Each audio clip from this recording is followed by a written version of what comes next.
We are back. It is a fantastic day in Chicago, and I'm here with Lauren, Vernell, Byrd, and a nice big echo, so somebody turn their phone down. And I just wanted to say, I'm feeling pretty good today. You know why? There The we go. cloud has been lifted from over your head. Praise God. The Yeah, cloud has been lifted from over our head. I didn't know how bad I felt till I woke up this morning and I started feeling better. And right. sometimes you don't know how bad you feel until you're feeling better. Can I get an amen? Amen. True. All right. Well, True. welcome everybody. Vintage House. It is inauguration day in the United States. It's a day of celebration. I don't know about the rest of you, but I'm feeling pretty good. Lauren, how you feeling? Oh my God. Oh my God. When the knee is lifted off your neck, okay, you just don't know how you can flourish. But I will tell you that I was afraid for their lives all day. It was a lot of people with guns, and you Yeah. never know who is on your side, who's not on your side, certainly in America today. But luckily, democracy prevailed, Mhm. and here we are to talk about it. That's great. That's great. So I think I'm getting a little bit of echo from Vernell, so there's some kind of feedback we're getting from you. So let's see. There we go. That's a little bit better. But I want to say welcome to Gerald and Vernell. We're going to talk a lot about what's happening in 2021, and you guys are a big part of that. So we'll get to that. But first, I just kind of wanted to talk a little bit of politics. What are you thinking? Do we have a reason to be hopeful? Are you nervous? I'd love to hear what you guys out there are thinking. What's up, Daryl? Daryl saying, "What's up, family?" Hey, Charles. What's up, Lee? Um, I know that I can't be alone in my enthusiasm, but I will say I was pretty nervous this morning. After what happened last week, or last 2 weeks, I was scared for the brother. I mean, I was like holding my breath, like, get down the stairs. Okay, now let's make sure, look around. I'm looking at the balconies. I'm like, oof. What's up, Carlos? Thanks for tuning in. So, what did you think? Just love to hear your thoughts. I couldn't sleep last night, and I didn't realize how generally upset I was, and how anxious I was for this situation. But um, it has not been lost on me that what they were trying to do was straight up fascism, and you know we are lucky that we all came together and voted those people out, and that it went the way it did, because they've been wanting to act up since Barack Obama first took office. They've Right? been they've been wanting the clown. So, Yeah. this wasn't. There's a whole lot of people on TV talking about I'm shocked, and everybody I knew was like, we not shocked. Yeah, no, I wasn't shocked, but I was scared because I don't think people really understand what it means to have a dictator. So these folks who are just were in love with this guy and, do or die, I'll give up my life for you. I don't think, I'm wondering like how some of them are feeling in county jail right now because they've had the comfort of sitting at home and cleaning their guns and with their TV dinners. And now you're like sitting up there with some brothers in county jail. I hope that that's going to change some hearts and minds. And I he hope that's pardoned going to. Kodak Black. What'd you say? His people sitting in jail, and he pardoned Kodak Black and Little Wayne. Exactly. Exactly. Yes, Walter, there is healing and change in the air, but I think we got to have a little pain before, people recognize the value of living in a free society. It's not fun having a dictator. Ask anybody in the third world country. You want to give up your life for a person, a personality? I don't want to spend too much time on that because we got a new day. We got Kamala Harris, uh, vice president. What do you guys think about having a black woman in that role? Vernell, go ahead. Let me unmute you. Uh-oh, you're muted. Can't hear you. We can't hear you. Yeah, there you go. Okay. I think that it's great to have a black woman in that role. I think it's really going to open the eyes of other young women to Hmm. push forward to do more things for the community. So it's really exciting. I just didn't like the part where people were bashing her at first when they first made the announcement. But such is life. So it's Yeah, happened. It's in the record books, and nothing you can do about it. So I know they're going to keep under a microscope and try to do checks and balances to make sure she's doing the right thing for the country. So You know, I think she's focused and she's got a head on her shoulders, and she's going to move forward and make us all proud. Why do you think people were bashing her? Why were they bashing her?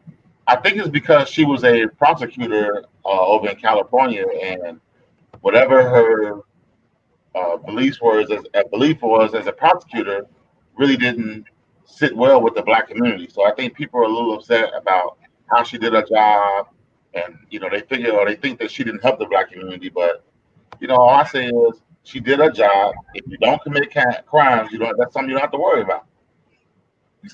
Right. Well, I mean, she did get a lot. She got a lot of flack. I don't think that's going to stop. I think it's going to continue to do that. So, what does it mean? The question I have is, what does it mean for our community to have this woman in that role? Like, it means a lot, but I'm curious, especially for those who were hating on her in the beginning, what does it mean to have her in that role? Other than, go It ahead. means it's one of us. It's like it's somebody that we could recognize as far as the tone of our skin.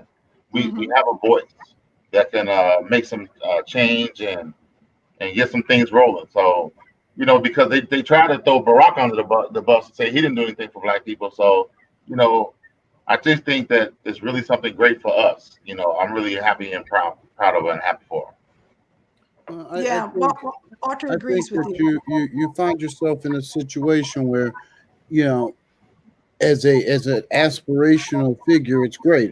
Young girls can now say that they can do. Black folks can say that they can do. There's no more first black, you know.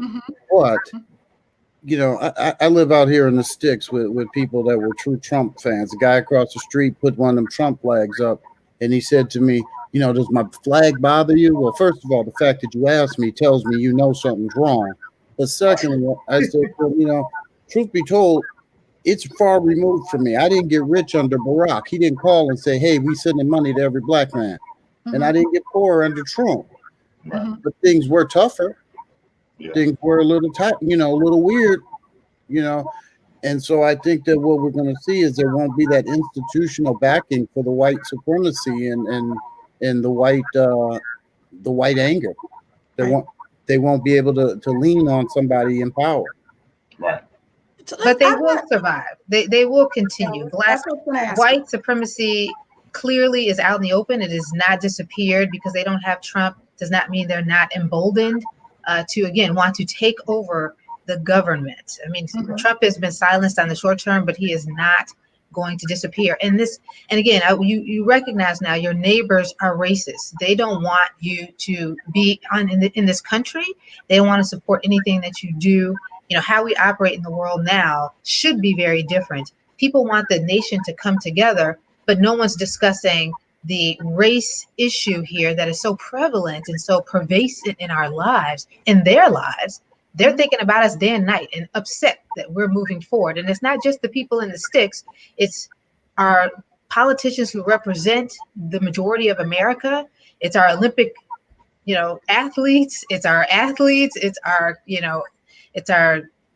everyone. There's so many people who are actual racists now. And if we can't say the country can come together and they're not emboldened, if we don't talk about how we tell these people that being a racist in America is unacceptable and they should be punished for these things that they're doing covertly and overtly to Black America. And again, these are CEOs of companies who are crashing into the Capitol. Do you think they're hiring them? Do you think they're making their lives better, Black people's lives better?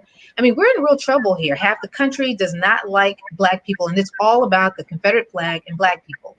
That's what they're emboldened by. So I think it's a good teaching moment for us to teach our kids. People should be teaching their kids about this right now and sharing stories, and because they don't teach Black history. We're right up on the Black History Month right now. So I think we really need to use this as a mechanism to teach our kids. So yeah. But don't you? I'm sorry, Lord. Go ahead. I just had a question about this. This is not a new concept, white supremacy. The country was founded on white supremacy. This idea that one group of people should rule another group of people.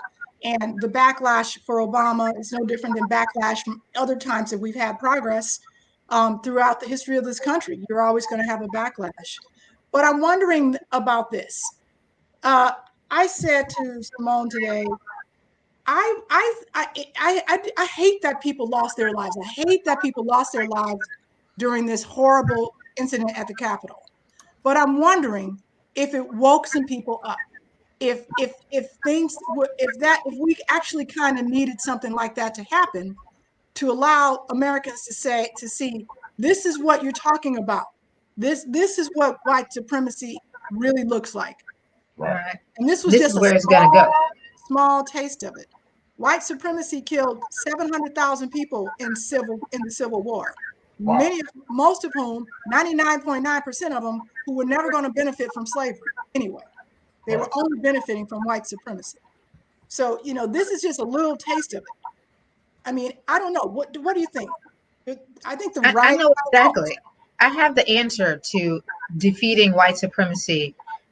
Immediately, every state should mandate that young people are taught Black history. Now, it should be a part of American history, but somehow every state is not teaching Black. It's not mandatory that you have credits that suggest that you're taking Black history. And I don't mean high school. I mean very early on, civil rights history, Black history should be a part of the normal curriculum. Of course, it's critical who's teaching it and how they're teaching it, but at least they know this is the history of racism in this country. This is how the Constitution made sure that Black people were disenfranchised from the beginning of its founding. That's how you teach from the smallest amount of. I mean, again, that's the smallest amount you could do. Is make sure that every young person every year and while they're in school is teaching civil rights history, Black history. Then parents need to teach their kids history. Your own Black history. I had very smart parents, master's degrees, and they didn't teach me any Black history. So I know people who don't know anything are not teaching their kids Black history. They're not taking them to marches. They're not showing YouTube videos of, Black history. So if parents are not teaching it, and we're depending on the schools to teach it, we'll never learn it, and we continue to repeat the same things that happen. Leonard is saying we got to teach our own children about it to stop relying on the schools. But don't the schools, Leonard, have a responsibility to teach real history, Black history, white history? Let's talk about what really happened, in this country. Like that's what it's all about. Black history is great. It's nice that we have a month, but I think the schools are responsible to teach the real deal. You want to say? Well, it's just it's not lost on me that this also lays into our musical history in how they take our music in all different forms and run away with it. Recently on our show, we were talking to somebody about the fact that the top paid house or electronic dance musician, producers are white folks. And we know that it all came from where it came from. And this is nothing new here. This is a another demonstration of what it is that has been plaguing us for years, which is we do the work and they take the profit. Right. Greg Winfield, thanks for watching. Yeah, Black History is the shortest month, the shortest month of the year. Yeah, that's probably by design, which is why I think, Black history has to be American history. American history, like the only uniquely thing about America really is indigenous people who lived here before us and Black people, who created the culture that we all enjoy. So I might get in trouble for that one, but I feel about it. I mean, think about American music. What is American music? It's Black music, right? And I promise you, we're going to make a leap to what the show is all about. But I felt compelled to talk about this. Lauren, you want to say something? It's 2021, and I think we're all affected. Our music is affected by history and racism. Today is a new day in Chicago. We have to talk about these things because it doesn't just not affect us. And again, it even affects our music and where we're played and who they say created it and who's making the billions on dance music who are not at all look like the people who created it. So we have to talk about that. And again, with most of our listeners, I think I do agree that you can't depend on the schools to teach history, but they should have the mandate to teach Black history. You're right. Depending on who's teaching it, you never know where it's going to go. But at least there is some civil rights history. There should be a curriculum that is vetted by, national scholars who say this is what you're going to have to teach and do not deviate from that. But again, in states, they don't even want you to teach. They didn't even want you to teach sort of any kind of ethnic history. I think Arizona right now said you couldn't teach anything, that just suggested you had some Latino or some Black or some Native history in them. So we have to do that. Then we have to teach our own kids. But if you don't have a curriculum, if you don't know what you're teaching, you also could be steering your kids in the point of a Eurocentric point of view as opposed to an Afrocentric point of view. Right. So we all need to come up with something where our churches are not just teaching it. We're not talking about socioeconomic issues. We're talking simply history, the history of Black people before coming to this country, 1619, and afterwards, the facts. And that's it. But we all need the right curriculum. So we're teaching our kids the right thing. So they're empowered, they feel unified, and they feel a part of, what we built here in America.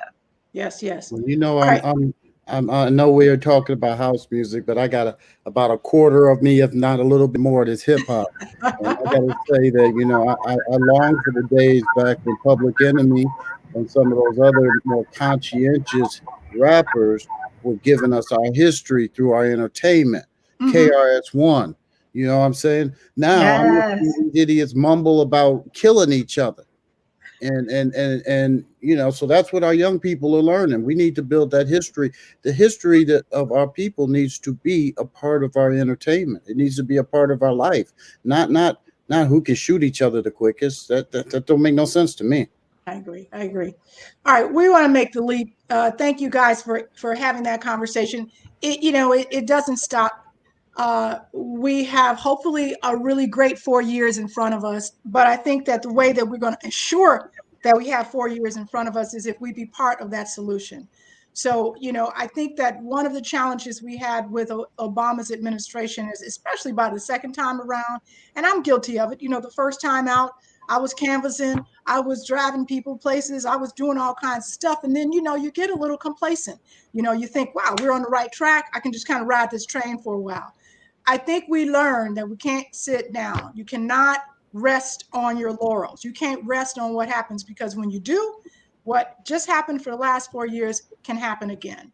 And there's so much damage that was done in those 4 years. And I've talked to many people about this, but if you just look at the federal judges that were appointed, not one Black person in the last 4 years, and the power that those federal judges have. So it's important for us. I'm wearing this cap for a reason. This is Hannah Nicole Jones, 1619 project, which is amazing. And if you haven't read it, seen it, just done any part of it, there's lots of ways to engage it. There's a podcast about it, but please do look it up, 1619. It is definitely the absolute antithesis of the 7075 project that these fools have created. So don't read that. And by the way, they have a section about music that you all would love. Yes. She's talking about the raping of our Black music and, how it has been from every genre, from gospel to jazz to blues to hip hop. I mean, how other people benefit from the work and the creativity that we've created. So it's a must read, it's a must listen to, and it's a powerful piece. Absolutely. Hey, I want to share something. Today happens to be the anniversary of Jesse Saunders' first hit, and Vince Lawrence's first hit that we consider one of, if not the first house music records, definitely the first house music record that was printed. So I just want to give a big shout out to Jesse. Jesse, we're going to play that in a little bit. We'll probably go out, take the show out on your track. So hopefully you're still watching, but congratulations on that. And with that, let's make a leap talking about, music, which is what we're always talking about. So let's see. Somebody else, Lorna said, Leonard Carolina is not part of 1619. Black Americans are. Okay. Well, all the more reason to investigate it, Leonard. Everybody, we can have a Vintage House book club on another day, or for a different podcast. Who wants to do a Vintage House book club, podcast club? Speaking of podcasts, would you like that, Lauren? All right. Well, listen, thanks everybody. Miko, thanks for tuning in. Dante, I appreciate your contributions. So I have invited our two wonderful guests, Vernell Byrd and Gerald Lott, who are here to tell us a little bit about a project that we're doing. But before we get into that, I want to ask Lauren to sort of just bring everybody up to speed on what Vintage House is up to for 2021.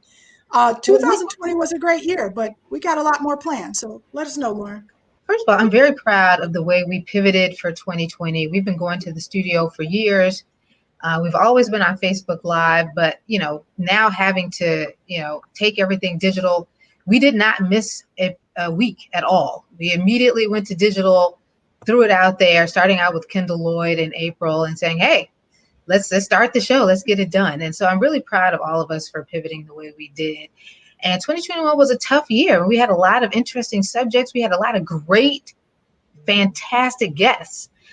We learned a lot. We mentored, and we're continuing to mentor at the Vintage House Show. We've got the Spotlight Show, which debuted a couple of weeks ago at the beginning of the year. We're doing what we should be doing and bringing the next generation of DJs to the forefront. And not just the next generation of DJs, but those people who have been playing house music and loving house music for 30, 40 years. They just, life came at them and they didn't pursue it as a career, but they spend all the time. We're going to give them the spotlight every night after our show, right after our show, and hoping that people pick them up and listen to them and check them out 10 o'clock every night at the Spotlight. We continue to collaborate with the Chicago Black Social Culture Map, and they are going to just do some phenomenal things this year. We're going to have some great talks. We're going to bring in some great subject matter and great people to talk to. And we've got this fantastic map. I forget the website now, but just Google the Chicago Black Social Culture Map. I'll put it in the post so that you guys can see that. But this is unlike anything you've ever seen before. I mean, if you love house music, is the history of Black music in Chicago on a map. So if you're curious about like where it all started and where was that playground and where was the loft and the music box, part 1 or part 2, and the warehouse, part 1 or part 2, all of that is laid out in this map and with vivid detail. So I will put the post up there, but look up Chicago Black Social Culture Map and you will find it. You can Google it. And I'll share it on the Vintage House Show site and also the Dance Music Foundation site. So we're really proud of that partnership and the continued scholarship so that people can continue to write and discuss and really be knowledgeable globally about Chicago's contributions to music in general. And it's been a tough year, Lori. We again our condolences are with you with the loss of your father this year. I know that it brings a new sort of perspective on you and your family's world. And absolutely. So we are still continue to pray for you and your family, given that loss. But we know we will all rebound and we will all continue to keep him alive in our hearts and what we do. And that's the great thing about it. They never leave you. So you're always thinking about them and they're always thinking about you. And you know that. Thank you. I appreciate that. And thanks to everybody who sent me condolences and loss of my dad, Charles Otis Branch. He was a hero to a lot of people. This is a guy who was on the beaches of Normandy in World War II, D-Day +2. He was one of those guys that you've seen in the movies, dodging bullets. And they made the Black people dodge the bullets and then clean up everything. So, he was dodging bullets and shooting. And then the next day, they're like, now bury all these dead people.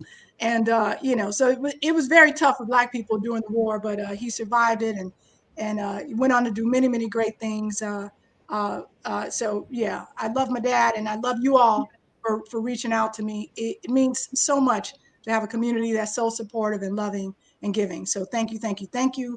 I love you all. So I want to skip over to my brother, unless you have something else to say, Lauren. Well, I just want to say again, this is a year of collaboration. I mean, the Yes. Dance Music Foundation is a collaborative effort to preserve the history of dance music. And so however we can support that, that is what we do. Check us out on dancemusicfoundation.org, and you'll understand our partners and what our efforts are.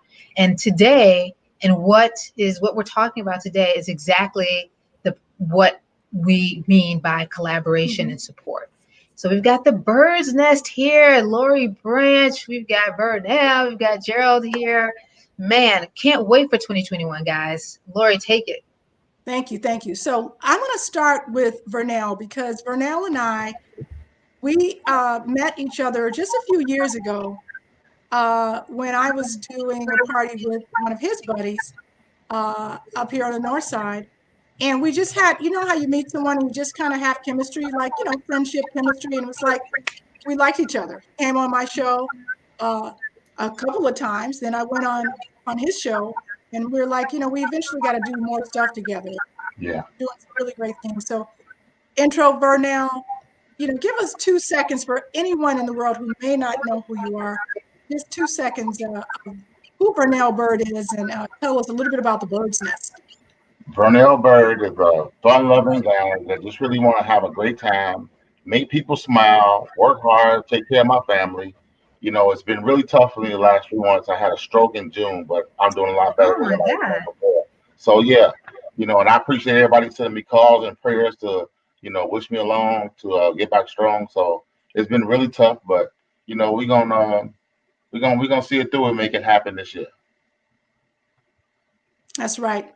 I know we are. So talk a little bit about the Bird's Nest. I think folks, you know, you started this podcast a little bit ago, and I think it was you and Gerald. So maybe Gerald, why don't you come in and tell us a little bit about where the idea came from? And for those who are not tuned into podcasts, why is it important? Okay. Um, so I have been promoting a house music happy hour event in the South Loop. And Vernell was our lead DJ and music director. By the way, I'm watching all these people that are leaving comments, and That's half of okay. them family. So hey, family. Um, but and Vernell just had such a infectious personality, and people were loving him, and just I mean coming out of the woodwork for him.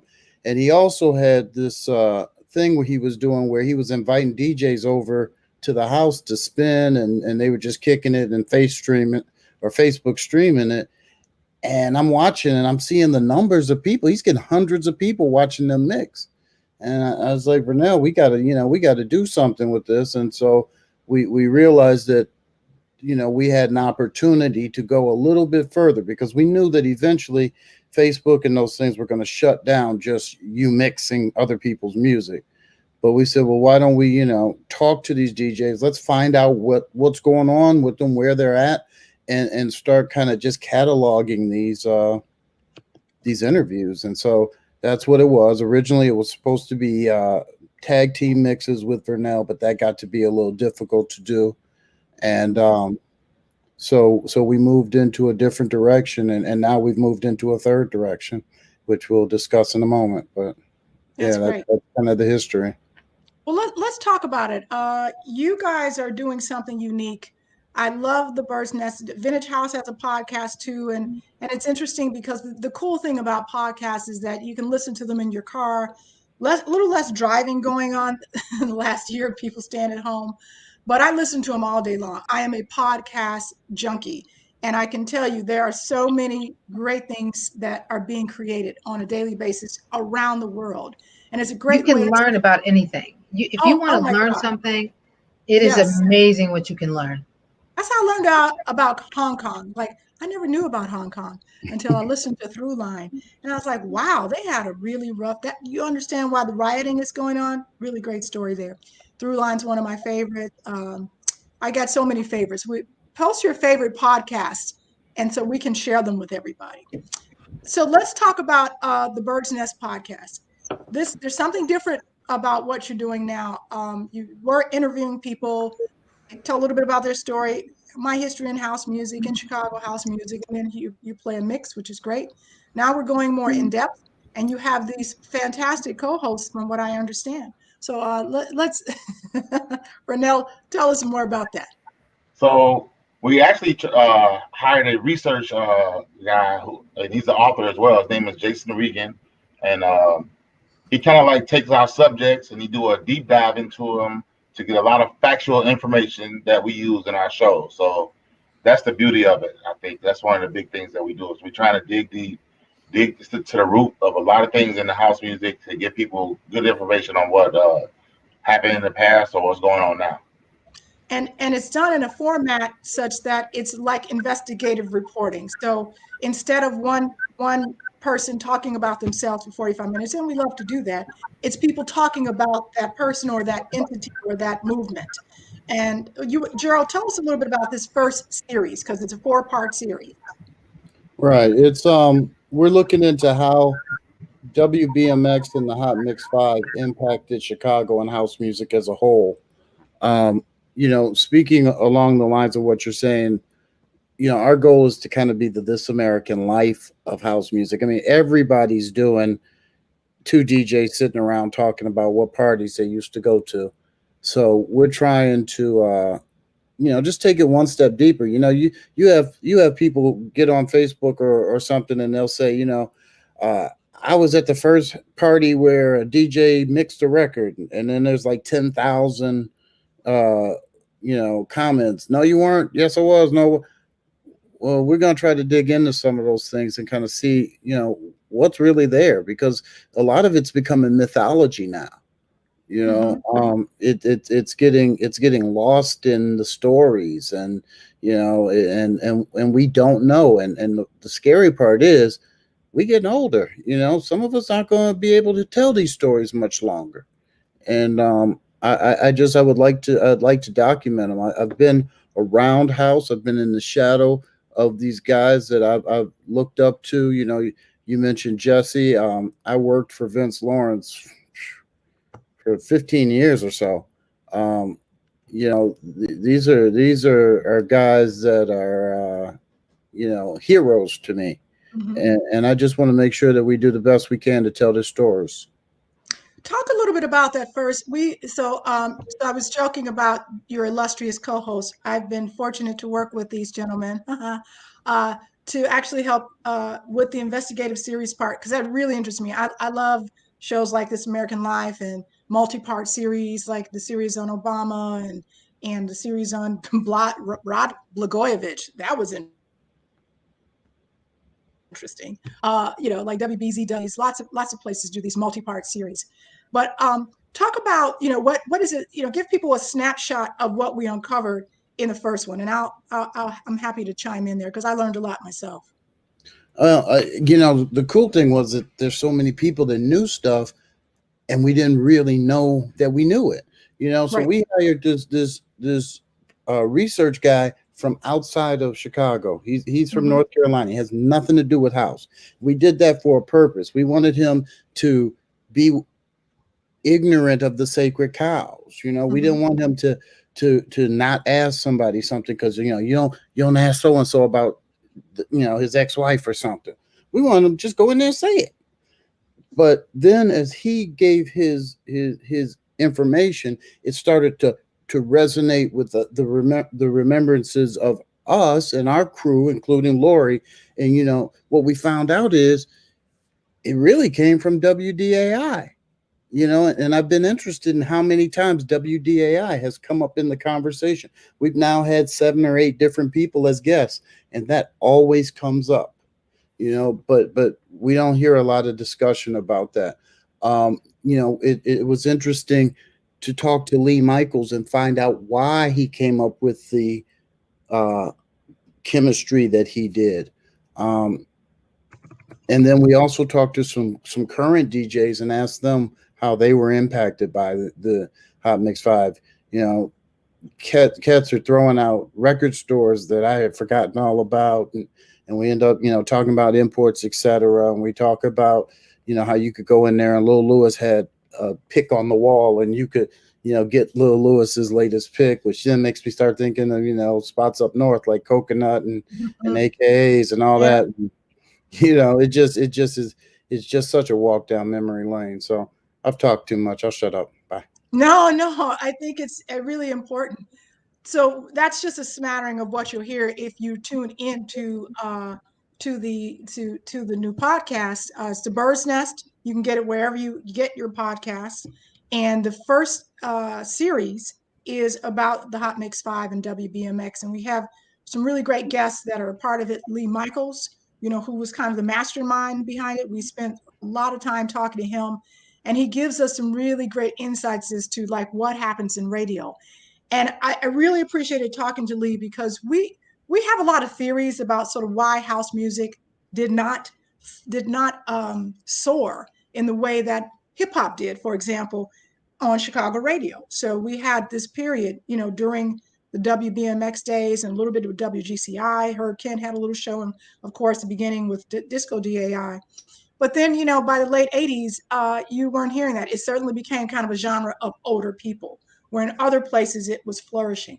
So Lee Michaels gives us some insight as to sort of why that happened here in Chicago and really across the United States. So I just highly encourage everybody to check it out. Go to wherever you get your podcast from, and you can do it. I still haven't seen any recommended podcasts, so let us know where you have. I put one up in the notes, but let me, the interesting thing that I found with that Lee Michaels was when you and he were talking about,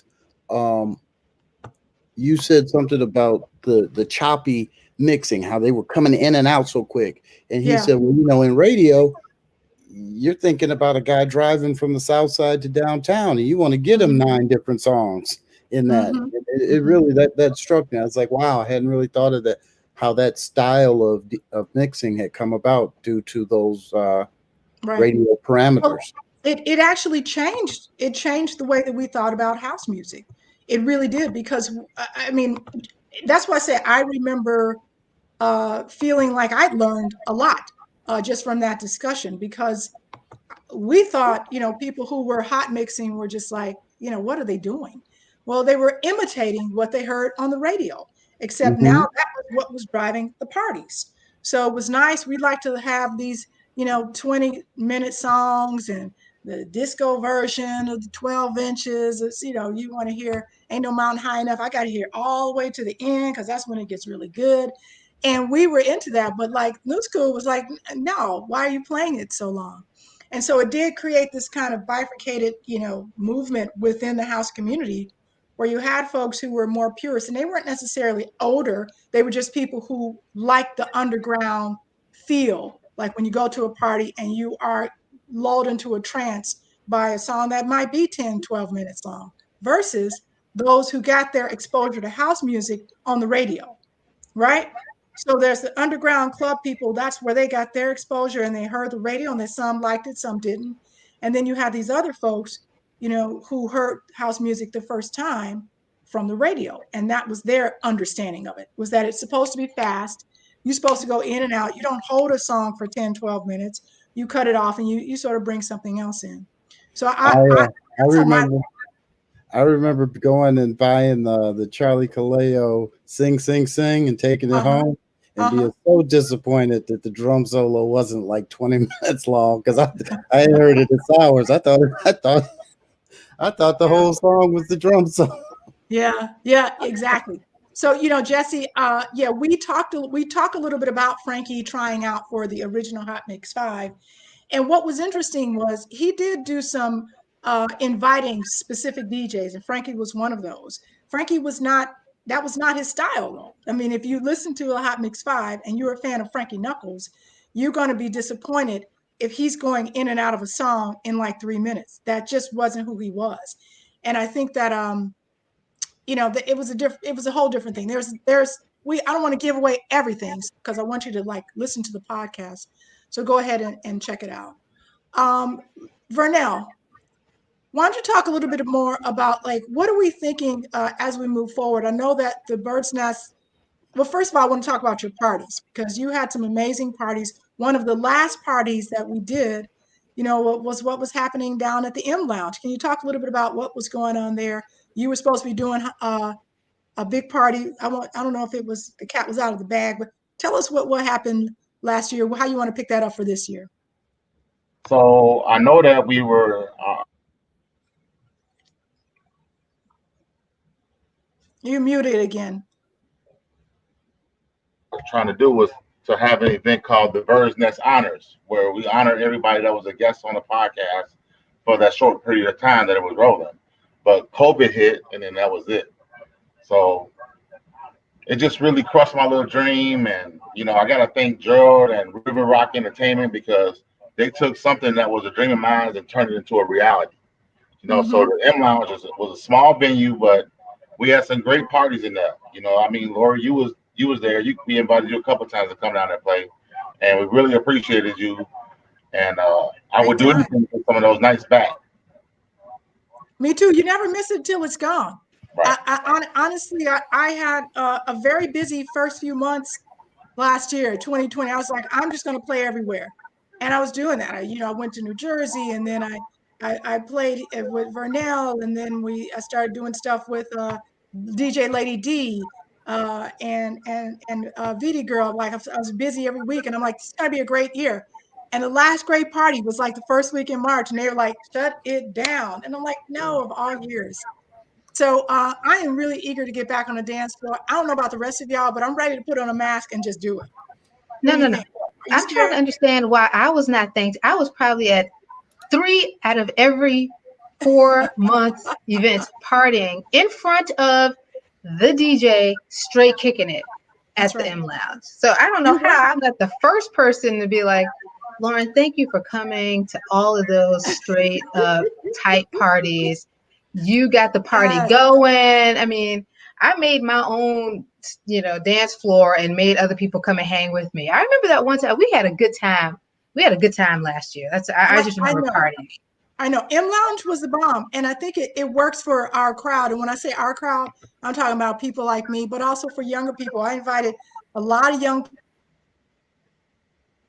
people and great cross section populations because you had sort of your groove crew just from the community, right? Because it's kind of a neighborhood place, but it had a great vibe. So I'm hoping that we can resume that. Did they close? Unfortunately, they are closed. Yes. Yeah. Are they closed for now? Yeah. Yes, they are. Right now, bummer. They're closed. Yep. Well, we miss M Lounge. We appreciated the space, and we'll make it happen. The beauty of that space was that it didn't take many people to fill it up, and make it feel like something. And hopefully we can find another spot like that. And then that time period, that 5 to 10. I mean, at our age, nobody trying to stay out till 2, 3 in the morning. Mm-hmm. By the way, Jesse, let Jesse know we're gonna reach out to him to get him as a guest on the podcast. Jesse, we're talking to you, Lauren. He just told you were too short. That's why nobody could see. That is so rude. That is so rude. Gosh. Happy New Year, Jesse. Happy 2021. We love you anyway. And Charles, crushed yours too. You're ready to bring it to the M Lounge. Okay, I'm with you, brother. I am with you. All right, so back to BMX. Let's talk about. Yes, we will find another one. Let's talk about what's next for your program, because I think it's important to give people a teaser. We don't want to give away too much. There's 2 episodes that are out now. There are 2 more coming. So there's one that's released every week. Every other week. Every other week. All right. So I love that. It's going to stretch it out. So we have lots of time to catch up on those that you haven't heard. But what else can people look forward to?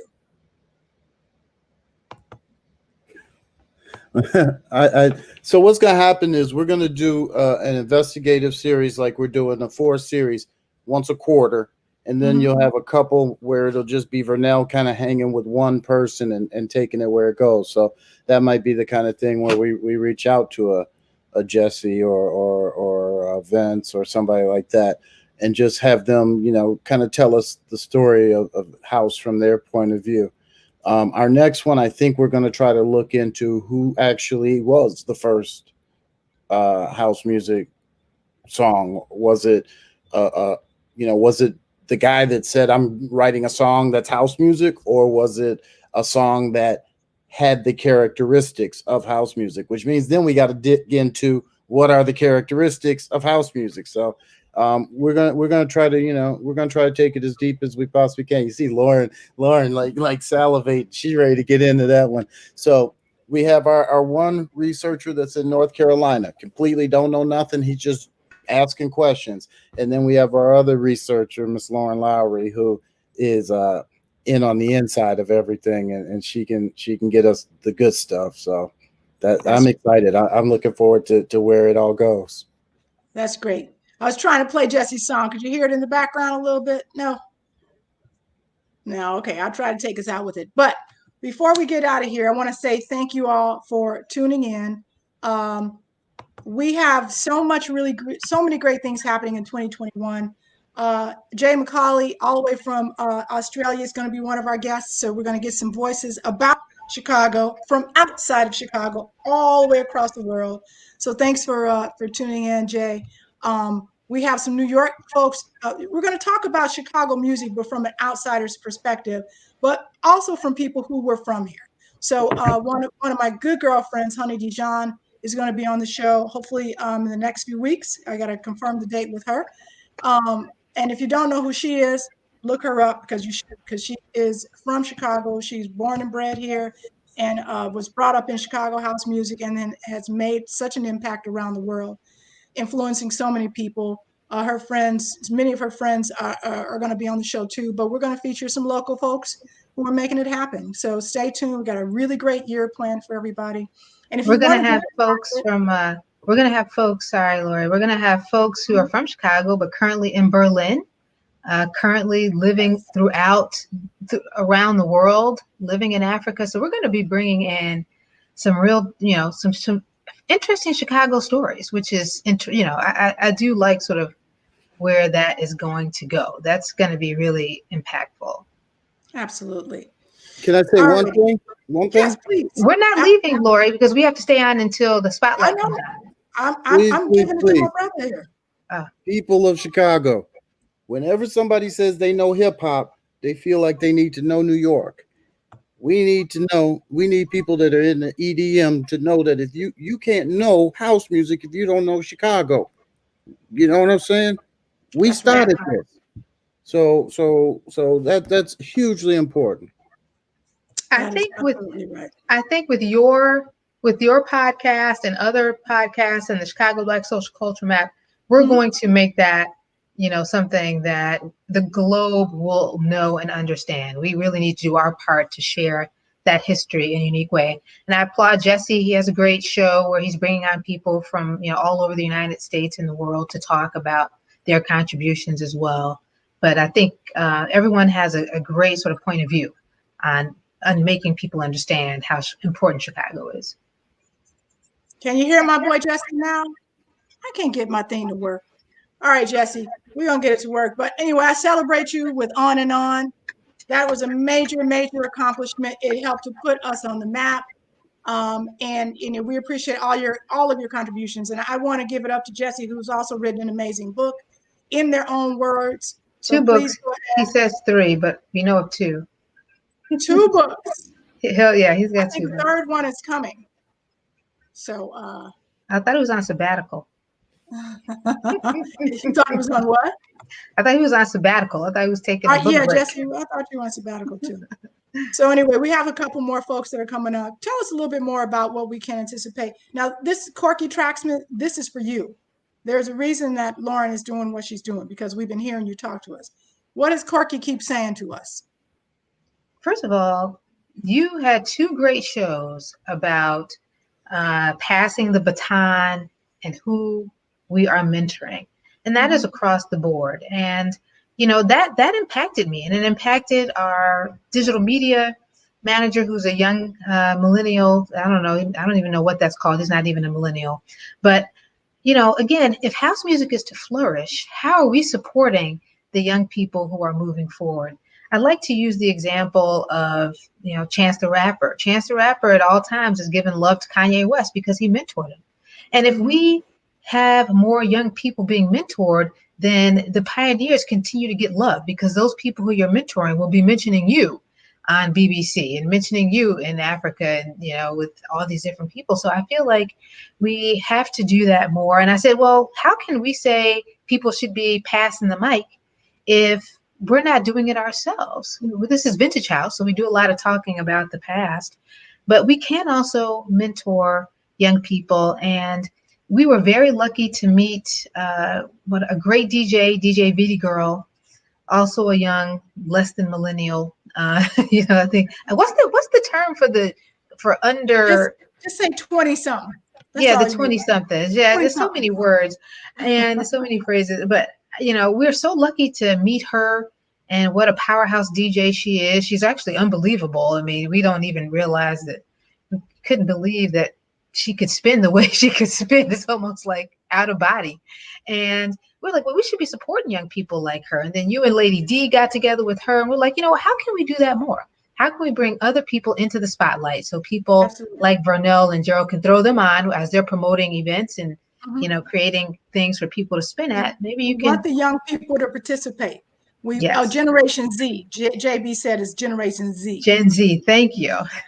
I have to ask my 12-year-old because the 20-something-year-olds are old to her now. She's like, well, that's old, Mom. I'm like, I don't know what you consider me if you think 20-something is old, child. I know, it's crazy. It's crazy. What other, I'm just curious about any other, do you all make resolutions for 2021? What are you all, what are you really looking forward to personally, career-wise? What's 2021 going to look like for you guys, for all of you? Sorry, Vernell, I cut you off. There you go. That's all I want. I just want to be healthy. Health is right. Health is right. Health is our birthright.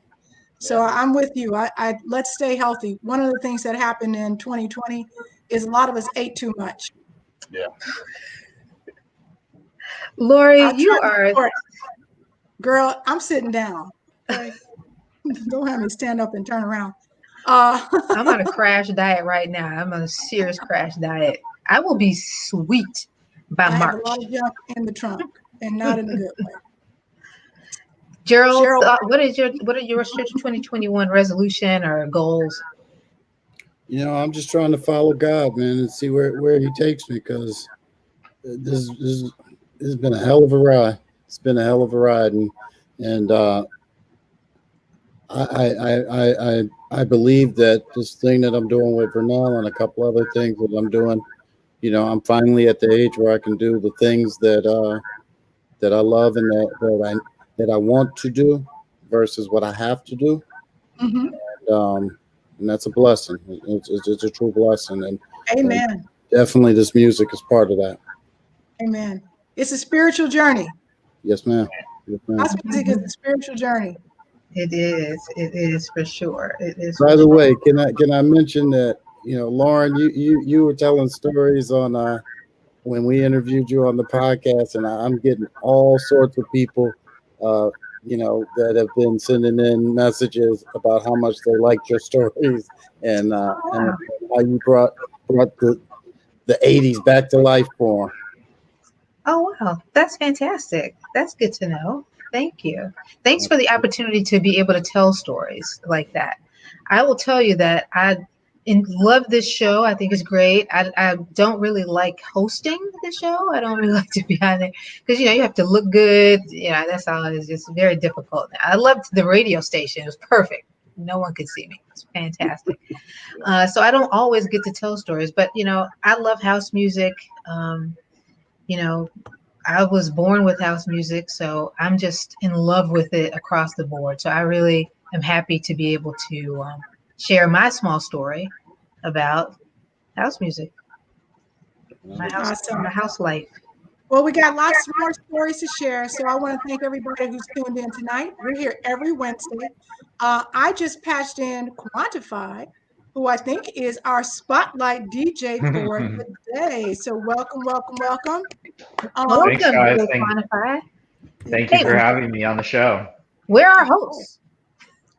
Where are our hosts? I don't know. Where are our hosts? They're supposed to be on, I guess, 9:55. They're told to jump in. Here's VD Girl. What's happening? Hey, everyone. How are we doing? Hi there. We were just talking about you. I don't know if your ears were burning. Well, I like being talked about most of the time. How's everyone doing? Hey, nice to see you. Nice to see you. Seriously. Yeah, it's really great.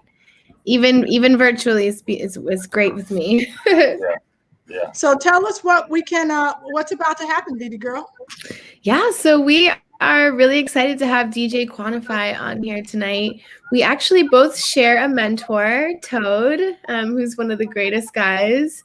And Awesome. so I read a little bit about you, that you have roots from Europe, but you're a house head guy, and you've kind of really grown your DJ career over the last 2 years. And much like me, we're really enjoying kind of breaking out on the scene before COVID happened. So we're super excited to have you here tonight to kind of show off your unique style, DJ Quantify. It's great to meet you. Awesome. Yes, it's a pleasure to be here. So I appreciate you having me on. Awesome. So I know we're going to be switching to Twitch. Lauren, tell us how we're doing this. And yeah, we're going to switch over to Twitch. We've got a DJ Quantify live set that's going to go live on our Twitch channel, which is Dance Music Foundation. So go to Twitch at Dance Music Foundation after we log off. I'm going to log off now because I've got to boot it up. But you all keep going in the show. Where's Justin? Where is our other co-host? He disappeared. He'll join you on Twitch. Got it. All right, guys. So how will our viewers know how to get onto Twitch? Just go to twitch.tv and then search for Dance Music Foundation, or just go to twitch.tv at Dance Music Foundation, and you will see it very shortly. Can we hear some of it now? Is that possible? Ooh, I don't think. Well, you know what? He's got a setup. Are you ready to spin? Yeah, I can play a little bit. It'll be coming through my earpieces, but sure. Let's see if we can hear anything. The twitch.tv is where we're gonna. What's the other part of it, Lauren? This Dance Music Foundation. Okay. So go ahead and switch over to that. Thank you, Twitch, for not cutting us off. Appreciate you. Exactly. They'll cut you off later, but at least they right. They'll give you a minute. Yeah.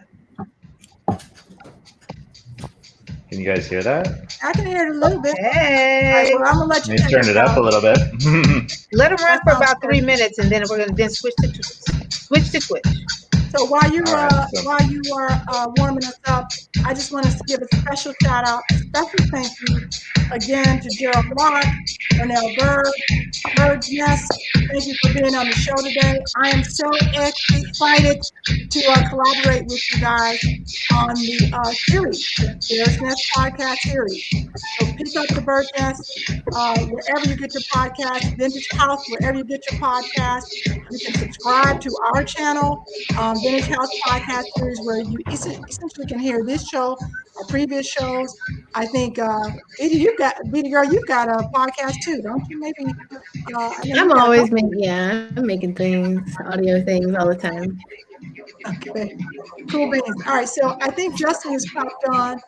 Hey, Justin. So listen, we're gonna sign off. Is there anything you guys want to say? Any last words before we say goodbye? Right quick. Yes. Lori, thank you so much for being a part of what we got going on. I really want to thank Gerald again at River Rock for being on, making me a part of the team and pushing forward what we're pushing forward. And Hannah, we got to get you on as a guest on the podcast as well. Oh, I would love that. That sounds like a blast. I'm down. Okay. Because I had you lined up to play the M-Lounge with me, but I know, man. That's all right. We're gonna get past this. We're getting past COVID, and we'll all be partying together soon. And if not, y'all just double up your mask, get some N95s, and we'll do it anyway. That's what I'm thinking. Gerald, any last words? All good. Just everybody have a great time and stay safe. All right, cool. All right, so I'm going to invite everybody to turn over to Twitch TV, where you go to Dance Music Foundation, so you can hear from our special guest tonight, DJ Quantify. DJ Quantify. All right, guys. See you on Twitch and I'm saying this is no longer a white privilege and white supremacy. This is a Lori Brand. All right, guys, take care. Have a great week. Yeah.